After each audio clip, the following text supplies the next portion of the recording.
કોરોનાએ ચીનમાં પ્રકોપ વર્તાવ્યો છે ત્યારે ભારત સહિત દુનિયાભરના દેશ છે તે ચિંતિત છે અને લોકોના મનમાં એક જ સવાલ ઉઠી રહ્યો છે કે શું ચીન જેવી સ્થિતિ છે તે ભારતમાં પણ થશે। ત્યારે આ સવાલના જવાબમાં ભારતીય વૈજ્ઞાનિકોનું માનવું છે કે ભારતે ડરવાની જરૂર નથી, માત્ર સતર્કતાની જરૂર છે। શું છે તેની પાછળના કારણ તે જણાવીએ આપને આ વિડીયોમાં। નમસ્કાર, હું નીલમ ખારેચા, આપ જોઈ રહ્યા છો ગુજરાત તક। ચીનની સાથે સાથે જાપાન, દક્ષિણ કોરિયા અને અમેરિકા સહિત કેટલાય દેશમાં કોરોનાના કેસમાં ઝડપથી વધારો થઈ રહ્યો છે। ચીનમાં કોરોનાથી સ્થિતિ ખરાબ થઈ રહી છે। હોસ્પિટલમાં દર્દીઓની સંખ્યા વધતા બેડ બચ્યા નથી અને દવાઓની પણ ભારે અછત છે। એટલું જ નહીં, હોસ્પિટલમાં ડોક્ટર્સ અને મેડિકલ સ્ટાફની પણ અછત પડી રહી છે। દુનિયાભરમાં કોરોનાના કેસને જોતા ભારતમાં જ મહામારીની વધુ એક લહેરની આશંકા જતાવાઈ રહી છે। ભારત સરકારે પણ કોરોનાથી નિપટવા માટે તૈયારીઓ તેજ કરી છે। માસ્કથી લઈને સોશિયલ ડિસ્ટન્સિંગ સુધી ફરી એકવાર સલાહ અપાઈ રહી છે। ત્યારે લોકોના મનમાં એક જ સવાલ ઉઠી રહ્યો છે કે શું ભારતમાં પણ ચીનની જેમ કોરોનાની અસર જોવા મળશે કે પછી સ્થિતિ કંઈક અલગ રહેશે। તો આ મુદ્દે ભારતીય એક્સપર્ટનું કહેવું છે કે કોરોનાને લઈને પેનિક થવાની જરૂર નથી, માત્ર સાવચેતી જરૂરી છે। જી હા, એમ્સના પૂર્વ નિર્દેશક ડોક્ટર ગુલેરિયાનું કહેવું છે કે આવનારા સમયમાં દેશમાં કોરોનાના કેસ વધી શકે છે, પરંતુ આ માઇલ્ડ કેસ હશે। તેમનું કહેવું છે કે આપણી ઇમ્યુનિટી વધી ગઈ છે, માટે ભારતમાં કોરોનાનો સૌથી ખરાબ સમય છે તે ખતમ થઈ ગયો છે। તો મેદાંતાના ડોક્ટર ત્રેહને કહ્યું કે ગભરાવવાની જરૂર નથી, પરંતુ સતર્કતા જરૂરી છે। જ્યારે એન્ટી ટાસ્ક ફોર્સના વરિષ્ઠ સદસ્ય અને કોવિડ ટીકાકરણ અભિયાનના પ્રમુખ ડોક્ટર એન.કે. અરોડાએ કહ્યું કે ચીનમાં કોરોના ખૂબ ઝડપથી ફેલાઈ રહ્યો છે, પરંતુ ભારતની વાત કરીએ તો અહીં મોટા પ્રમાણમાં વેક્સિનેશન થયું છે। એડલ્ટ પોપ્યુલેશનમાં તો મોટા ભાગના લોકોને વેક્સિન લાગી ચૂકી છે। આ તરફ આઈસીએમઆરના વૈજ્ઞાનિક સમીરન પાંડાનું કહેવું છે કે ચીનમાં જે સ્થિતિ છે તેનું મોનિટરિંગ જરૂરી છે, પરંતુ તેનાથી ડરવાની જરૂર નથી।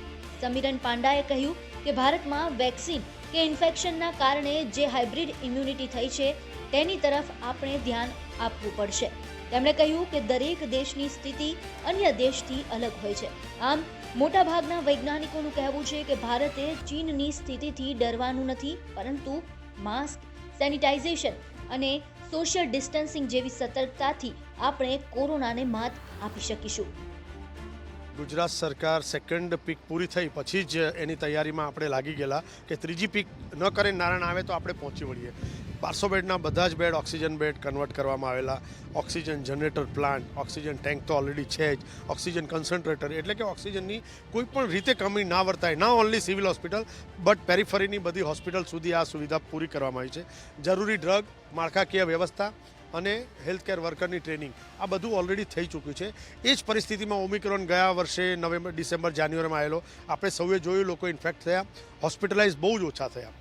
અત્યારની પરિસ્થિતિ પણ એવી છે કે કેસીસ આપણા દેશમાં, આપણા સ્ટેટમાં ઘણા ઓછા છે, પરંતુ આસપાસની કન્ટ્રીની અંદર ઘણા દર્દીઓ છે અને એ લોકો ટ્રાવેલ મારફતે આપણામાં આવે અને અહીંયા ફેલાવે તો કેસની પરિસ્થિતિ બદલાય। એના આગોતરા પ્લાનિંગ પ્રમાણે સરકારે અત્યારથી જ ગાઈડલાઇન જારી કરી છે કે કોઈ પોઝિટિવ આવે તો એનું જીનોમ સિક્વન્સિંગ કરો અને ટેસ્ટ કરાવો, અગર કોઈ સિમ્પ્ટોમેટિક છે ટ્રેસ કરો કે એના આસપાસના કેટલા લોકો એના કોન્ટેક્ટમાં છે અને એની સાથે એને ટ્રીટ કરો। વેક્સિનેશન ગજબનું થયું છે આપણે અહીંયા, હર્ડ ઇમ્યુનિટી ઘણી સારી છે, એટલે મને નથી લાગતું કે આ જે પરિસ્થિતિ ચાઇના કે યુએસ છે એવી અહીંયા થવાની છે। કોઈએ ડરવાની જરૂર નથી। આપણે 2 વર્ષથી આની સાથે લડી જ રહ્યા છીએ અને આપણે સૌ જાણીએ છીએ કે કેવી રીતે સંક્રમિત ન થવું, કેવી રીતે સંક્રમણનો ફેલાવો ન કરવો। મહેરબાની કરી અને અગર તમે બીમાર લાગો છો તો પોતાની જાતને આઇસોલેટ કરો। જે ઘરડા લોકો છે, જેને કોમોર્બિડિટી છે, એનું ધ્યાન રાખો, નાના બાળકોનું ધ્યાન રાખો।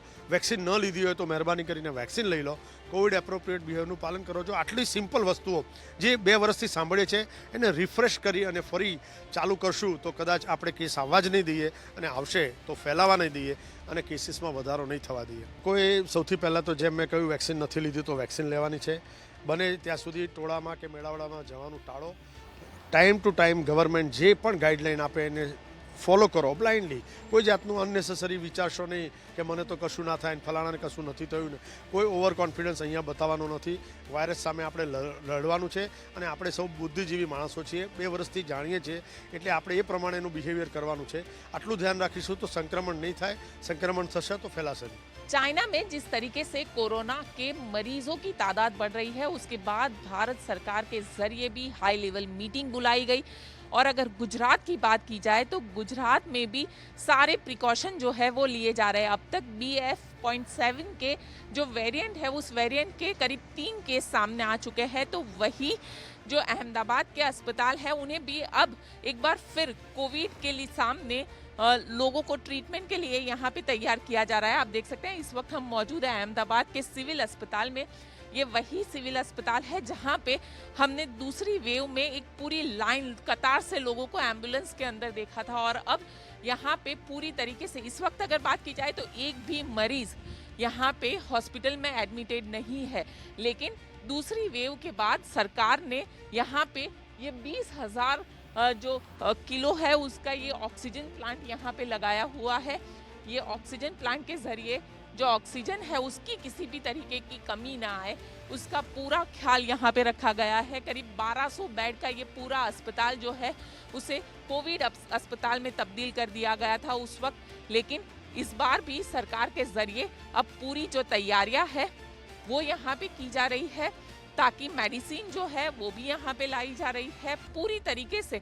अगर ये जिस तरीके से चाइना में ये लहर आई है, दूसरे देश के अंदर जिस तरीके से मामलों में बढ़ोतरी हो रही है, अगर वैसा ही हाल गुजरात में होता है तो पूरी तरीके से जो प्रशासन है वो सतर्क है, अलर्ट है।